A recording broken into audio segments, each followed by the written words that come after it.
I used to think working hard meant working long hours, being the first one at work, the last one to leave, saying yes to almost every assignment, thinking that one day all that hard work will finally pay off. Sound familiar?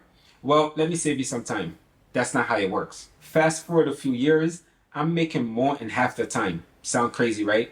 So in today's video, I'm going to share exactly how to make more while working less. And these are strategies that I've used throughout my own experience and by also watching other successful people. So if you're ready to stop overworking yourself and start making smart decisions, keep watching. Number one, put yourself in the right room. The first thing I did was put myself in the right room because for years I was getting paid less than what I was worth. Not because I didn't have the skills, but because I wasn't in the right room. So if you feel like you're worth more than what you're making now, here's the thing. Find a market that values your skills more. So let me tell you guys a quick story. Back when I was in college, I worked at a restaurant. I felt like I was being underpaid. And every year I would ask my manager for a raise. I got the exact same answer. I was at the maximum for my position. So I decided to switch things up. Same experience, same set of skills, same years of knowledge. And I got a new job. Guess what? I got paid 25% more than what I was originally making. What I realized is this. If you're not getting what you want from one room, leave. Knock on a different door because the same set of skills can be valued differently depending on where you are. Whether you're in marketing, analytic, or even doing something creative, the value of your skills can change dramatically from one place to another. So it's not always about grinding long hours or learning new things. Sometimes it's about maximizing your potential by being in the right room where your skills actually give you the best return.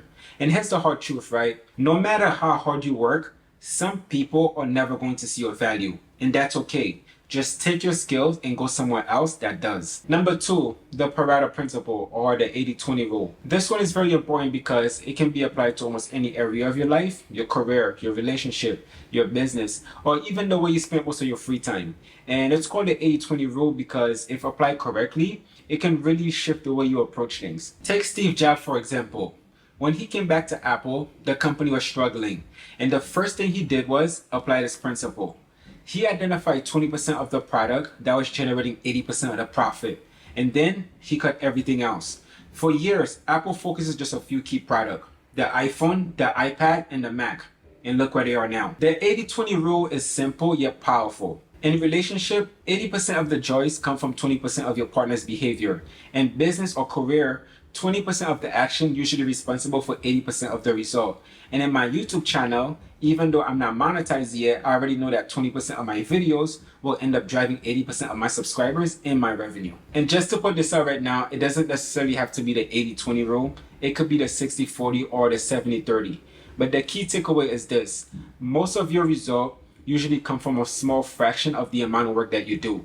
And the reverse is true as well. The majority of your effort might only lead to a small amount of your return. And I use this concept all the time to work smarter, not harder.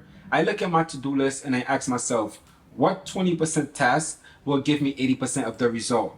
Then I focus all my effort and energy in these high impact activities. And when I'm done, I focus on the lower priority tasks. Number three, set an achievement date.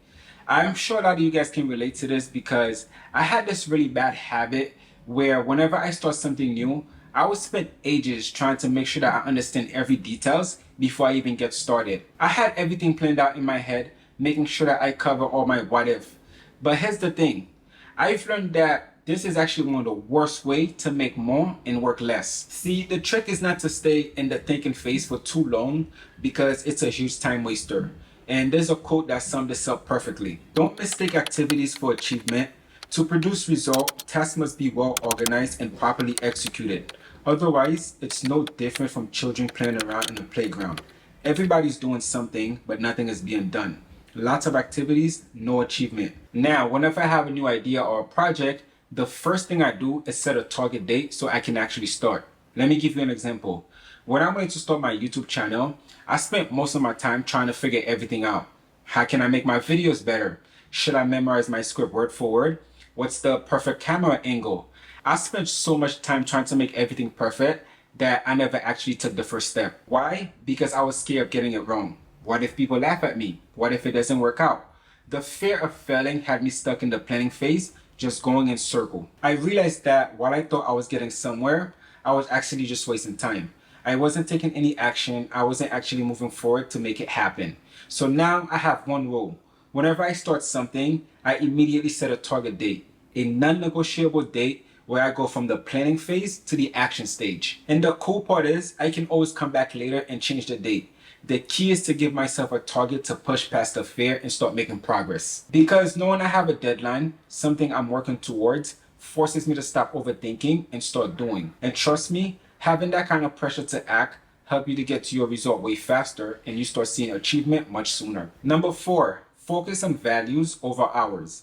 If you want to break free from the time for money trap, you need to start creating multiple sources of income that aren't directly tied to your time. Now, for most of us working a regular job, the way we think about making more money is by either working more hours or adding more values to our current role so we can get a salary boost. I used to think the exact same thing. But here's the problem with that. You can only trade so many hours and there's a limit.